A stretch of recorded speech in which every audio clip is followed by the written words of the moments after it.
गायत्री और नील दोनों ही तालाब पर बैठकर हाथ मुंह धो रहे थे और तभी एक अजीब सी दिखने वाली औरत खाना देकर उस टोकरी के पास पहुंची जिसमें वह नवजात बच्ची लेटी हुई थी।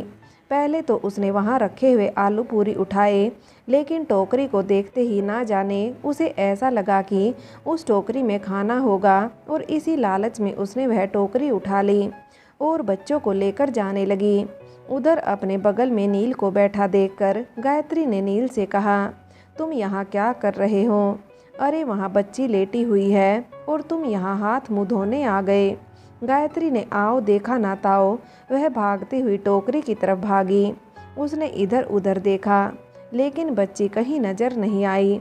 गायत्री को काटो तो खून नहीं। वह बुरी तरह से हड़बड़ा गई थी। न जाने क्यों उसे अपने सर पर तलवार रास्ती नजर आ रही थी। उसने हड़बड़ाकर नील को आवाज़ लगाई। इधर वह औरत जैसे ही टोकरी को लेकर आगे बढ़ी थी, बच्ची ने रोना शुरू कर दिया। बच्चे के रोने की आवाज़ सुनकर वह औरत घबरा गई। उसने हड़बड़ाहट में टोकरी को झाड़ियों में फेंक दिया और वहाँ से भाग गई। बच्ची बुरी तरह से रो रही थी। फेंकने की वजह से वह कांटेदार झाड़ियों में जाकर गिरी, जिससे उसके हाथ पैर भी छिल गए थे। बच्ची बुरी तरह से चीख रही थी। इधर गायत्री और नील उसे ढूंढ रहे थे और तभी गायत्री को बच्चे की रोने की आवाज़ सुनाई दी। वह भागती हुई झाड़ियों में इधर उधर उसे ढूंढ रही थी। बच्चे की रोने की आवाज़ सुनकर वहां घूम रहे आसपास के लोग भी झाड़ी के आसपास इकट्ठे हो गए थे। उनमें से एक ने बच्ची को उठाकर दोबारा टोकरी में रख दिया और इधर उधर देखने लगा। तब तक गायत्री भी वहां पहुंच चुकी थी। बच्ची को देखते ही उसकी सांस में सांस आई। उसने उस आदमी के हाथ से वह बच्ची ले ली। बच्ची को ऐसे रोता हुआ देखकर उस आदमी ने गायत्री से कहा, कहाँ ले जा रही हो इसे? यह तुम्हारी बच्ची है। गायत्री ने हकलाते हुए कहा, हाँ हाँ भाई, यह हमारी ही बेटी है। वह तो हम दोनों मियाँ बीबी हाथ मुँह धोने तालाब पर बैठे, पता नहीं कौन इसे उठाकर यहाँ झाड़ी में फेंक गया। गायत्री की बात सुनकर भीड़ के लोगों ने उससे कहा, तुम्हें देखकर तो ऐसा नहीं लगता है कि तुम्हारी बेटी है। गायत्री ने सकपकाते हुए कहा, तो हमने कब कहा है कि हमारी बेटी है? यह मेरी नातिन है, मेरी बेटी की बेटी। इसकी तबीयत थोड़ी ख़राब थी, इसलिए वैद्य जी को दिखाने ले जा रही थी। अभी अभी बस दिखाकर वापस आई हूँ। अब अपनी बेटी के पास जा रही हूँ। और ऐसा कहकर गायत्री ने बच्ची को कपड़े से ढक लिया। दूर किसी गांव में झोपड़ी के अंदर से लड़की के रोने की आवाज़ आ रही थी। लड़की अपनी नानी से कह रही थी, मैं अब वहाँ नहीं जाऊँगी नानी, वह मुझे बहुत परेशान करती है। उसका बस चले तो वह मुझे जहर दे दे। आखिर मैं उसकी सौतेली बेटी जो ठहरी। बूढ़ी औरत ने कांपती हुई आवाज़ में उस लड़की से कहा, देख राधिका, मेरा कोई भरोसा नहीं है। मैं कब तक जिंदा रहूँगी मुझे खुद भी नहीं पता, और इस दुनिया में मेरे अलावा तेरा कोई और नहीं है सिवाय तेरी सौतेली माँ के। अब जो भी है वही लोग तुम्हारा सहारा हैं। तुम्हें वहीं रहना पड़ेगा। माँ चाहे सौतेली हो, लेकिन बाप तो तुम्हारा सगा है। राधिका ने रोते हुए कहा, यही तो रोना है नानी। माँ का सौतेला होना तो बर्दाश्त कर सकती हूँ, लेकिन पिता का क्या करूँ? माँ के साथ साथ वो भी सौतेला व्यवहार करने लगा है। नानी, आपके साथ साथ मैं भी मरना पसंद करूँगी, पर वहाँ नहीं जाऊँगी। राधिका की नानी ने उसे समझाते हुए कहा, तुम बिल्कुल परेशान मत हो, मैं तुम्हें एक जगह बताती हूँ। अगर तुम्हारे माँ बाप तुम्हें परेशान करें और तब तक मैं जीवित ना रहूँ तो तुम यहाँ से 70 किलोमीटर दूर एक गांव है। असल में तुम्हारे नाना जी ने हम दोनों के लिए वहाँ एक घर बनाया था, लेकिन तुम्हारी माँ के अलावा हमारी और कोई संतान नहीं थी। उस गांव में हैजा फैल गया और हम लोगों को रातों रात वह गांव छोड़कर आना पड़ा, लेकिन अभी भी उस गांव में हमारा घर है। हालांकि अब वह गांव दोबारा बस चुका है। उस गांव में ज़्यादातर बंजारे और नट रहते हैं, जो लोग गांव जाकर अपना नाच और करतब दिखाकर अपना पेट पालते हैं, लेकिन सब एक दूसरे की मदद भी करते हैं। यह सब इसलिए बता रही हूँ कि अगर तुम्हें ऐसा लगे कि तुम्हारे माँ बाप तुम्हें बहुत ज़्यादा परेशान कर रहे हैं और मैं भी तब तक ना रहूँ, तो तुम उस गांव चली जाना और किसी से भी पूछ लेना कि कावेरी का घर कहाँ है। मैं अभी पिछले महीने ही अपना घर देख कर आई थी। वो लोग मेरे घर के आसपास किसी को भी नहीं भटकने देते हैं। बेटा, ज़्यादा कुछ तो मैं तुम्हें नहीं दे सकती हूँ, ना ही मेरे पास कुछ और है। 2 वक्त की रोटी ही है बस, जैसे तैसे जुगाड़ कर पाती हूँ। पर तुम्हें अगर एक छत भी दे सकूँ तो मुझे लगता है कि कुछ मदद तो हो ही जाएगी। देखो राधिका, अब तुम 15 साल की हो गई हो। कुछ ही सालों में तुम ब्याह के लायक हो जाओगी। अगर एक घर रहेगा और एक अच्छा लड़का जो तुम्हें संभाल सके तो तुम वैसे भी अपने माँ बाप से छुटकारा पा ही लोगी। लेकिन अभी फ़िलहाल तुम्हें अपने गांव जाना ही पड़ेगा, अपने माँ बाप के पास। बेटा, कहने के लिए ही सही, पर है तो तुम्हारे माँ बाप ही। कहते हैं ना, बाप का नाम ही बड़ा होता है। घर के बाहर अगर आदमी की चप्पल भी उतरी है तो दूसरे आदमी की नज़र घर की लड़कियों पर नहीं पड़ती। एक डर बना रहता है। बस इसलिए बेटा, तुम अपने पिता के पास चली जाना। अपनी नानी की बात सुनकर राधिका चुप हो गई थी। वह जानती थी कि नानी अपनी जगह सही है। शायद उसकी किस्मत ही खराब है जो उसकी पैदाइशी के बाद उसकी माँ ने दम तोड़ दिया था। वह थोड़ी परेशान थी और उसी परेशानी की हालत में राधिका अपनी झोपड़ी से निकलकर बाहर आ गई थी। बाहर नट जाति के लोग अपना कर्तव्य दिखा रहे थे।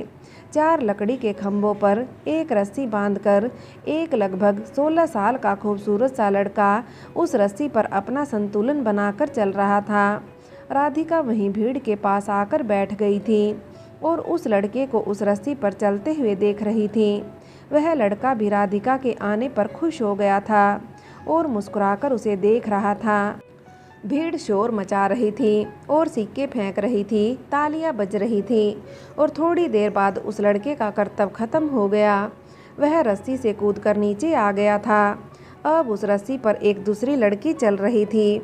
उसने अपने हाथ से एक लंबा बांस पकड़ा हुआ था। राधिका आश्चर्य से उस लड़की को यह करतब करते हुए देख रही थी। वह रस्सी वाला लड़का भीड़ को हटाते हुए राधिका के पास आ गया। राधिका उसे देखकर मुस्कुराने लगी थी। राधिका ने उससे कहा, विवेक, तुम यह सब कैसे कर लेते हो?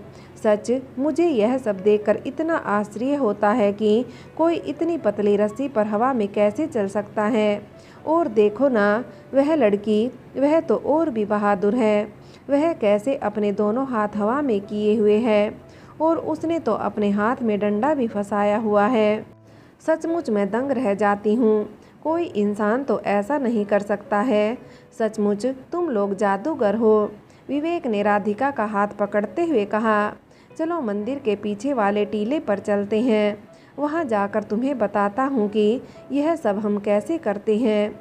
यहाँ अगर हमें किसी ने बात करते हुए देख लिया तो बिना बात का बतंगड़ बन जाएगा।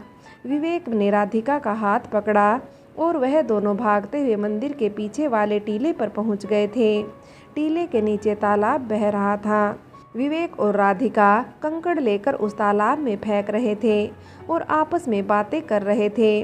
विवेक ने राधिका से कहा, हाँ तो तुम क्या पूछ रही थी कि हम सब यह कैसे कर लेते हैं? राधिका, यह सब बहुत आसान होता है, बस थोड़ी सी मेहनत करनी होती है और अगर दिल में जज्बा हो तो आप कुछ भी कर सकते हैं। और रही बात हमारी, तो हम बचपन से ही यह सब सीखते आ रहे हैं, इसलिए हमारे लिए आसान हो गया। तुम चाहो तो तुम्हें भी मैं यह सब सिखा सकता हूँ। राधिका ने विवेक से कहा, नहीं बाबा, मुझे यह सब नहीं सीखना, बहुत डर लगता है मुझे। विवेक ने राधिका से कहा, लेकिन अगर तुम मेरी दुल्हन बनी तब तो तुम्हें यह सब सीखना पड़ेगा, क्योंकि हम लोगों की रोजी रोटी तो इसी से चलती है। राधिका ने शर्माते हुए विवेक की तरफ देखा और उससे कहा, धत, तुम्हें शर्म नहीं आती ऐसी बातें करते हुए? अभी तो हम बहुत छोटे हैं और रही बात हमारी शादी की, तो शादी के बाद मैं सब कुछ सीख लूँगी, पर अभी नहीं।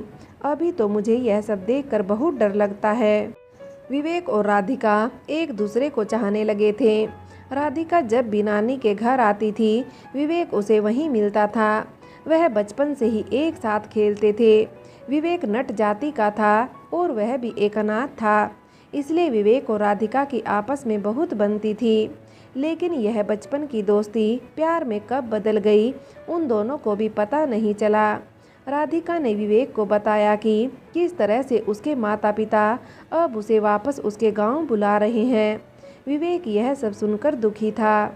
उसने राधिका से कहा, तुम चिंता मत करना, हर गुरुवार हम तुम्हारे गांव में खेला दिखाने आते हैं। अगर तुम्हें कोई भी परेशानी हो तो तुम बड़े बाजार में आ जाना, हम तुम्हारे गांव में वहीं पर खेला दिखाते हैं। विवेक की बात सुनकर राधिका को थोड़ी तसल्ली हुई थी। उसने विवेक से कहा, बस इतनी ही तसल्ली रहेगी कि हर गुरुवार मैं तुम्हें तो देख सकूंगी।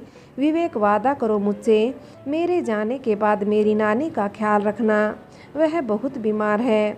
विवेक ने राधिका के सर पर हाथ रखते हुए कहा, तुम चिंता मत करो, मैं ख्याल रख लूँगा। अब शाम हो रही है, तुम घर जाओ।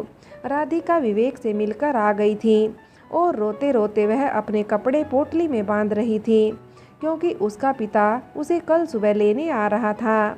गायत्री ने भीड़ से टोकरी छीन ली थी और वो जल्दी जल्दी अपनी बेटी के घर की ओर जाने लगी थी। उसे पता था कि भीड़ में से कुछ लोगों को उस पर शक हो सकता है, इसलिए उसने नील से कहा, खाना पीना छोड़ो और जल्दी से यहाँ से निकलो। कहीं किसी को हम पर शक हो गया तो बिना कारण हम मुसीबत में फंस जाएंगे। नील ने जल्दी से अपने कपड़ों की पोटली समेटी और वह दोनों ही कच्चे रास्ते से होते हुए अपनी बेटी के घर की ओर जाने लगे। जंगल से होते हुए हरे हरे पेड़ों और लहलाते खेतों के बीच से गायत्री और नील अपना रास्ता बनाते हुए अपनी बेटी के घर की ओर जा रहे थे। गायत्री की बेटी सोनाली एक छोटे से गांव लखीपुर में रहती थी। सोनाली की शादी लखीपुर के गौतम के साथ हुई थी।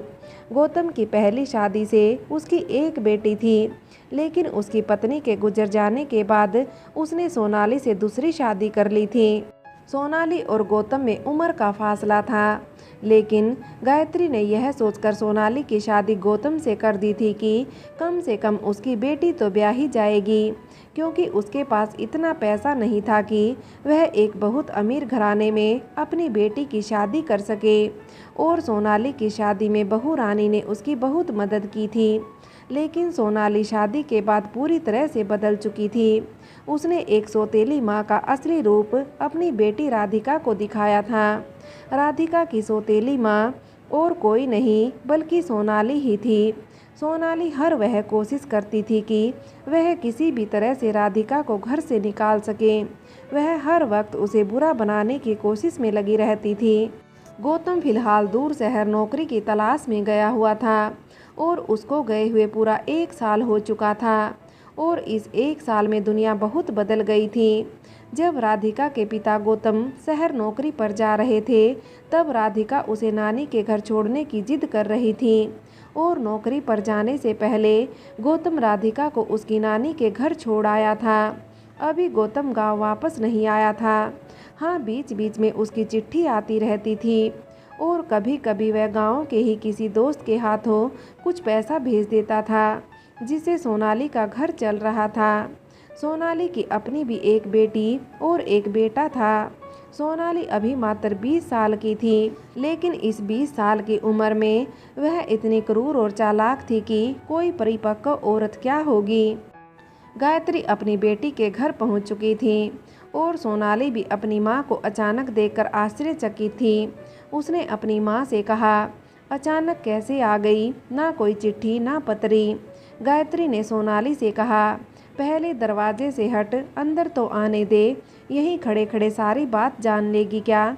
सोनाली दरवाजे से हट गई थी। गायत्री और नील घर के अंदर आ गए। सोनाली ने गायत्री के हाथ में टोकरी देखी और कमर में झूलती हुई थैली। उसने ऊपर से नीचे तक अपनी माँ को देखते हुए कहा, मामला तो कुछ साधारण नहीं लग रहा है, क्या कोई कांड करके आ रही हो अम्मा।